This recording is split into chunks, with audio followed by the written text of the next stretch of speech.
Olá pessoal, tudo bem com vocês? Pessoal, hoje vamos continuar aquele dos pronomes, né? Nós fizemos até os demonstrativos, né? Aí eu esqueci de voltar aqui, mas tudo bem, tranquilo, a gente continua com os indefinidos e os demais que estão faltando aqui. Bem tranquilo esse negócio dos pronomes. Então vamos lá.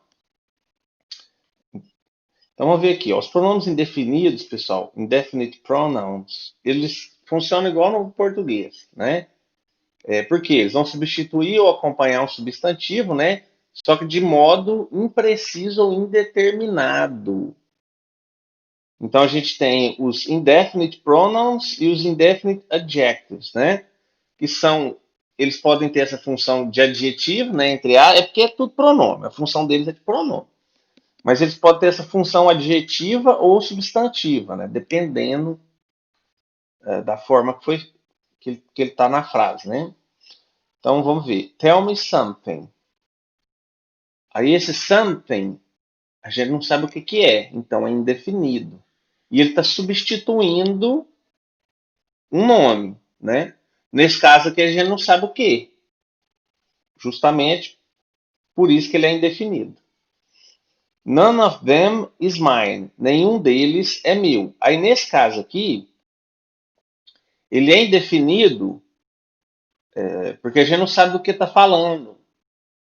Mas numa conversação, você falar que nenhum deles é meu, fica claro do que você está falando, né? É nenhum. Mas o pronome em si ele é indefinido, tá? Não muda a função, não. E aí aqui tem a tabelinha, né? Decore isso aí, professor. Não precisa, viu, gente? É uma questão mais de... Porque muitos aqui são fáceis, né? Então, por exemplo, tem o N. Anybody, anyone. Anything. Então, o N, o que é o N? O N é qualquer. Anybody, aí body a gente sabe que é corpo, né? O anyone, o one é um, mas pode ser o one, pode ser alguém também. Então anybody ou anyone pode ser alguém ou ninguém, depende, ou até qualquer um. Depende da frase. Aí o anything é qualquer coisa. Anywhere é qualquer lugar, né? Ou algum lugar. Anyway é de qualquer forma, de qualquer jeito, de qualquer maneira. E aí continua. Então vamos só dar. Eu vou só ler para a gente ver a pronúncia, tá? E aí vocês acompanham a tradução. Então, anybody, anyone, anything, anywhere, anyway, some, somebody, someone, something, no, none, nobody, no one, nowhere, nothing, much, many, little, few, all, one, each, every, other, another, either ou either, depende, tá? Depende do sentido da frase. É igual esse aqui, ó, o neither ou neither, também tem. Depende. Both, enough, several, every, everyone e everything.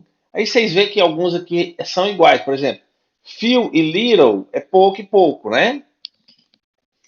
O que acontece? Esse few aqui, normalmente, ele vai acompanhar alguma coisa que você conta, tá?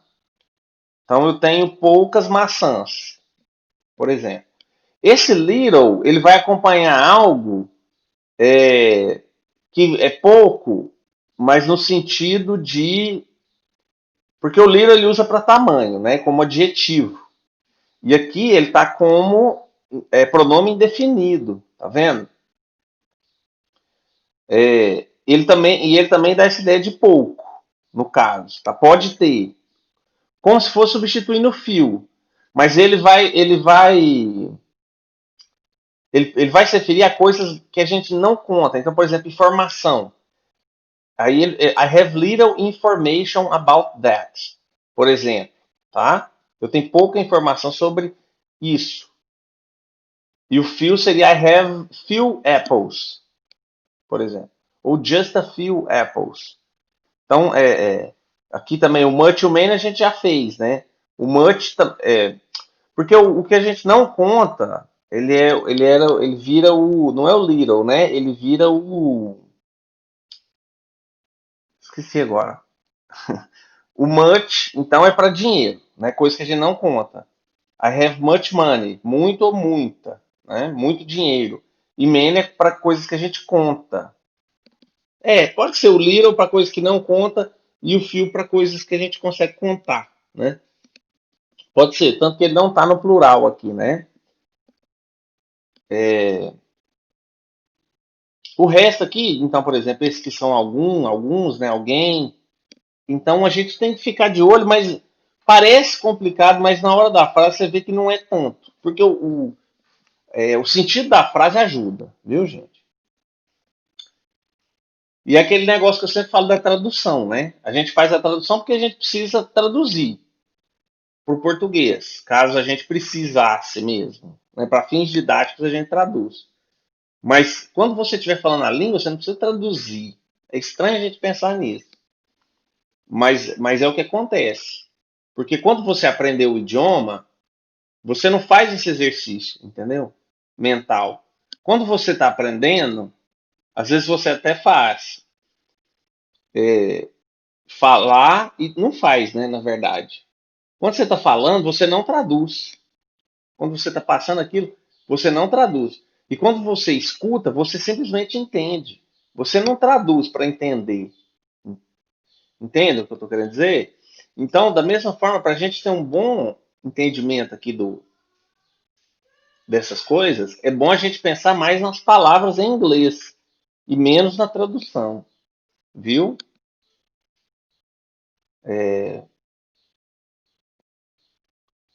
Aí tem aqui isso aqui. Depois vocês cliquem aí e dêem uma olhada, viu? E aí tem os pronomes relativos. Esses aqui são bem interessantes, são muito importantes, tá? Por quê? Porque eles são usados para construção de frases, tá? De determinadas frases.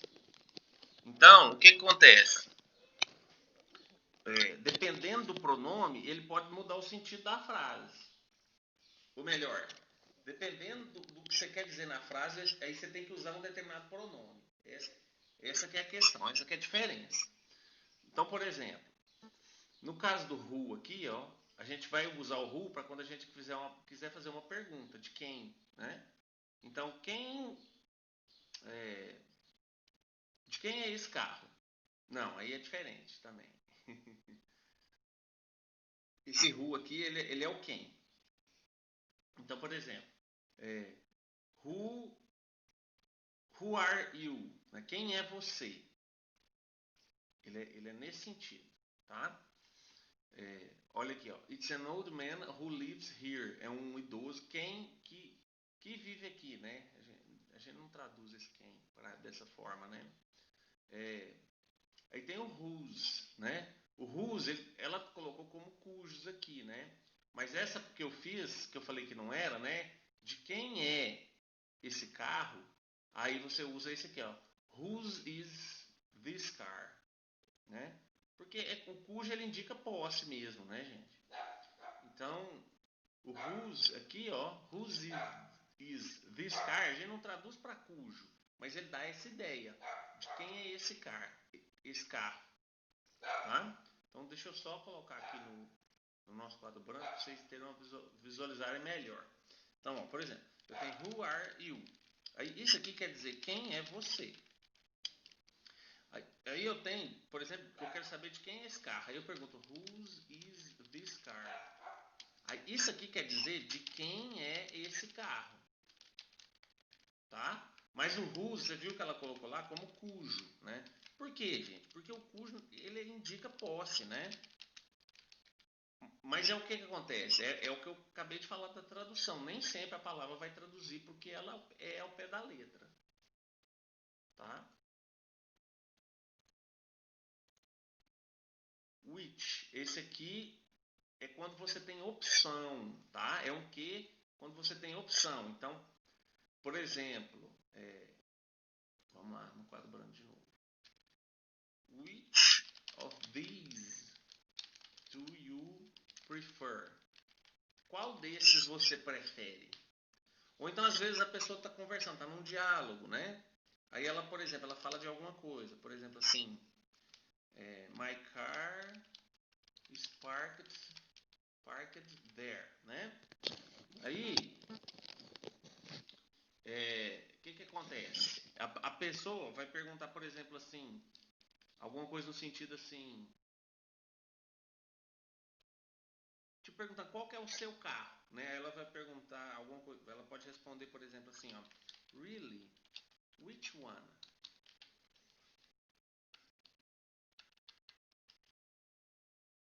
Mesmo? Qual que é o seu carro, né? Qual desses? Qual daqueles, né? Então, o which ele tem essa função aí de quando a gente tem uma opção, tá? Mas ele vai traduzir muitas das vezes para o que também, ou para o qual ou para o que, né? Que é o that, né? O that ele é sempre o que, né? Então, aí eu perguntei aqui, né? Eu fiz aqui essa aqui, really, which one? Aí a pessoa, that one, aquele, né? Porque aí aqui ele fez uma expressão, né?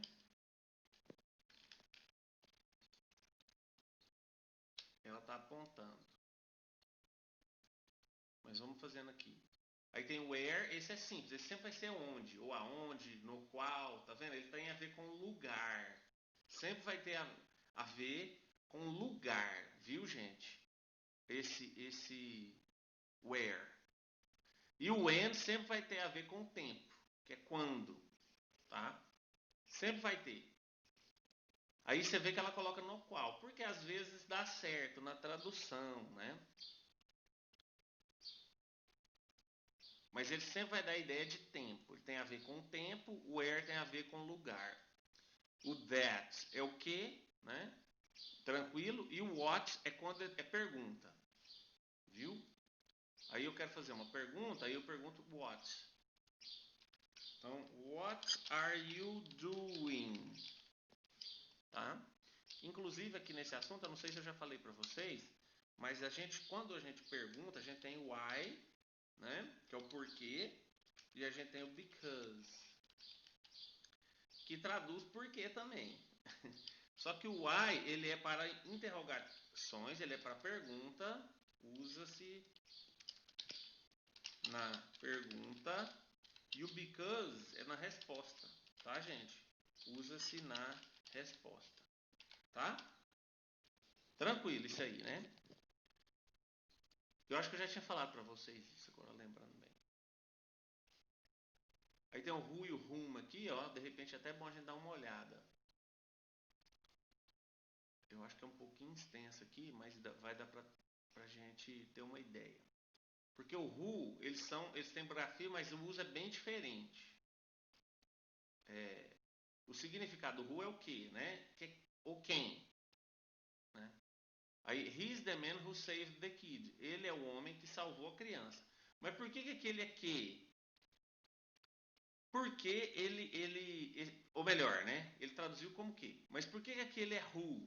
Porque ele tem ele está se referindo a esse homem, viu, gente? Então, quando eu tenho a pessoa, aí eu tenho who. Então, se a gente voltar lá naquela tabela, nessa aqui, a gente tem esse aqui para lugar, esse aqui para tempo, esse aqui para opção, esse aqui para propriedade, esse aqui para pessoa, esse para pergunta e esse é o pronome relativo que quando não couber nenhum, provavelmente vai ser esse, tá? Aqui, ó, she is the teacher that gave him an A, né? Ela é a professora que deu um 90, né? O A acho que é 95, né? O A plus é que seria um 10, se eu não me engano. Enfim, mas você vê que aqui, ó, ela colocou that, né? Poderia ter colocado she is the teacher who gave him an A. Será que poderia? Vamos ver, vamos ver. Who também exerce a função de pronome interrogativo, né? Nesse caso, seu significado é quem. Que é o que eu falei, who let the dogs out, né? Quem deixou os cães saírem. É daquela música, né? Soltando os cachorros, né? Agora o whom, pessoal, ele pode ser qualquer um desses, né? Na hora de traduzir. Então, ó, he's the man whom the reporter interviewed. Ele é o homem o qual, né, o repórter entrevistou. Ela traduziu errado aqui. To whom should I call? Para quem devo telefonar? O que é a diferença aqui, pessoal, agora? Aqui vocês veem que a gente tem duas pessoas na frase. Aqui a gente... Se bem que aqui tinha duas também, né? Mas a gente tem que ver quem tomou a ação, certo? Então, aqui nessa frase, quem praticou a ação foi o homem. O homem salvou a criança. Então, é normal, é who. Aqui, quem praticou a ação não foi o homem ao qual estou me referindo. Foi o repórter. Entenderam? Aqui é a mesma coisa. Ó, to whom should I call? Quem está praticando a ação não é a pessoa para a qual eu vou telefonar. Sou eu. Entenderam? She is the girl to whom he gave flowers. Mesma coisa, ó. Aqui não é a garota que está praticando a ação. Quem está praticando a ação é o cara, né? Ele é que deu as flores. Sintaticamente não é bem assim, né, gente? Não sei se vocês sabem. Mas dentro da sintaxe não é bem assim. Mas a ideia da coisa é essa, né? É que quem deu as flores foi ele. Mas aqui a pessoa importante, né, entre aspas aqui, não é ele, é a garota. Apesar de quem praticou a ação foi ele, né? Mas é porque a ação é voltada para a garota. Né? Por isso que usa o whom, entendeu? É uma função sintática isso aqui. Vamos ver mais esses dois aqui. He is the director with whom I had a meeting. Então, de novo, ó, ele é o diretor com o qual eu me reuni. Né? Eu tive uma reunião. Quem que teve a reunião com o diretor? Fui eu. Né? Não foi o diretor. Agora, se fosse o contrário, né? Deixa eu ver, não dá para fazer aqui, né? Ficaria estranho. They are the neighbors with whom I spoke. Mesma coisa, estão vendo? Com quem que eu falei? Com os vizinhos, né? Então, eles são os vizinhos com os quais eu falei. Os vizinhos aqui, que é o importante da frase, não está praticando a ação. Quem está praticando a ação sou eu. Essa é a diferença do whom e do who, tá? Então, aqui nessa tabelinha, quem tiver anotado aí, pode colocar também aqui o whom, tá?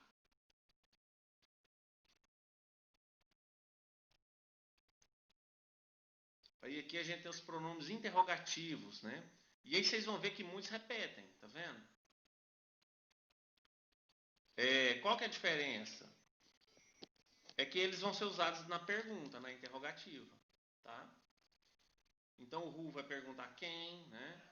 Então aqui, aquela hora, inclusive, eu tenho que até que clarear para vocês, né? Porque aqui eu coloquei esse who aqui, ó. Who are you, né? Tá pequeno. Who are you? Esse who are you aqui, ele é um pronome interrogativo, tá? Então todos esses que eu fiz aqui foram interrogativos. Mas o uso é a mesma coisa na prática, né? A diferença é que um você vai usar para pergunta e o outro você vai usar na resposta. É por isso que até mesmo a gente confunde de vez em quando, faz essas bobeirinhas. Mas é importante. O que é importante? É você entender a função de cada um deles. Então o who vai ser para pessoas, o whom vai ser para pessoas, aí ó, função de objeto, tá vendo? Foi o que eu acabei de explicar. O whose também indica posse, tá? Não, isso está certo aqui, né? Ele indica posse. O why, ele indica o porquê, né? Pergunta de porquê. Esse aqui só usa para pergunta, tá? Why, viu, gente? Which, ele dá a opção. What, é o que, né? O qual também pode ser. O where vai indicar o lugar, tem a ver com o lugar, né? Onde, quando. E o how é como, viu, gente? O how é como. Então, aprendam esses aí interrogativos, tá? Que é bem tranquilo também, viu?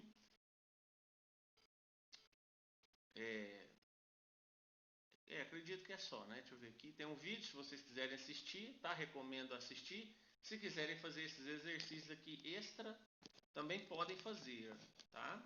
Esse poema do Edgar Allan Poe aqui, deixa eu ver qual poema que é. Ah, o The Raven, Recomendo também vocês darem uma olhada, né, nesse exercício. Pelo menos esse número 1 é bem interessante, viu?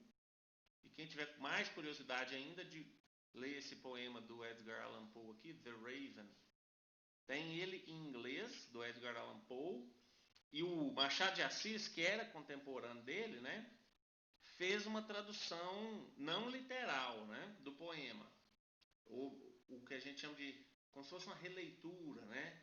Ele traduziu, não é que ele traduziu, ele reescreveu o poema em português, tá?